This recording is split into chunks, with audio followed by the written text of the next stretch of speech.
Hello everyone, today we will be talking to you about one of the most famous psychologists, Erik Erikson. Erik Erikson was born June 15, 1902 in Frankfurt, Germany. Erikson's mother's name was Carla Abrahamson, and his unknown biological father had fled before he was born.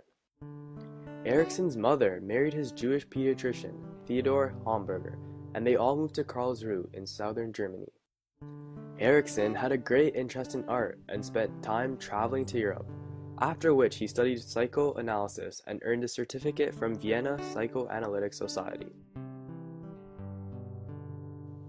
He also took a teaching position at this school and taught for several years, but left as psychoanalysis was not as known at this time.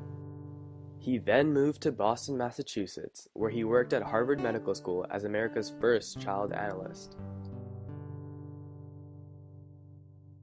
In addition to Harvard, he also had a private practice in child analysis, and later held a teaching position in many other universities and psychoanalytic institutes.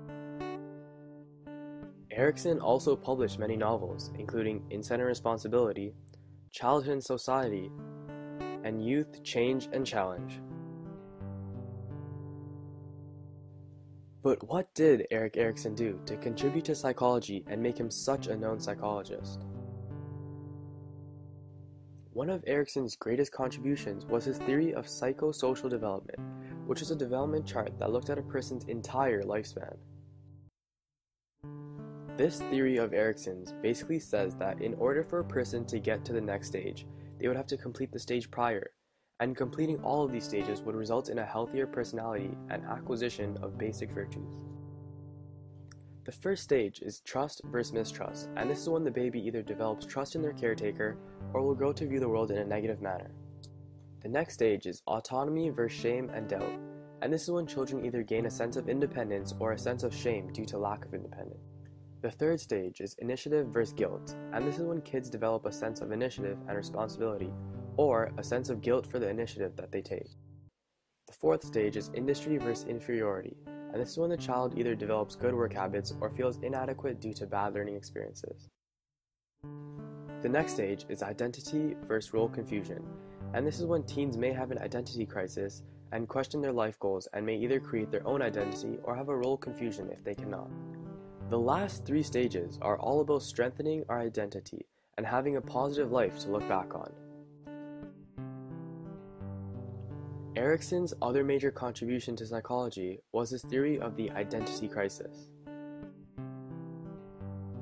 An identity crisis occurs when a person is confused about who they are and what their purpose of living is. This dilemma can help us to discover who we are and who we want to be. This was a huge discovery by Erikson, as it helped us to shape our personalities and discover our true identity. A very good real-life example of an identity crisis can be seen in teenagers who are maturing and are beginning to venture and discover what they are going to do as they grow older.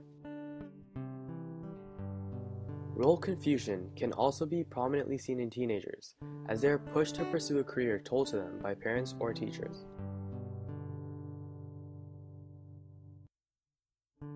Erikson's discoveries can help people in today's society find reasoning behind events such as depression, angry teenagers, and suicide. His theories also show us why being raised in a good environment is important. Bad environments yield bad children, and good environments yield good children.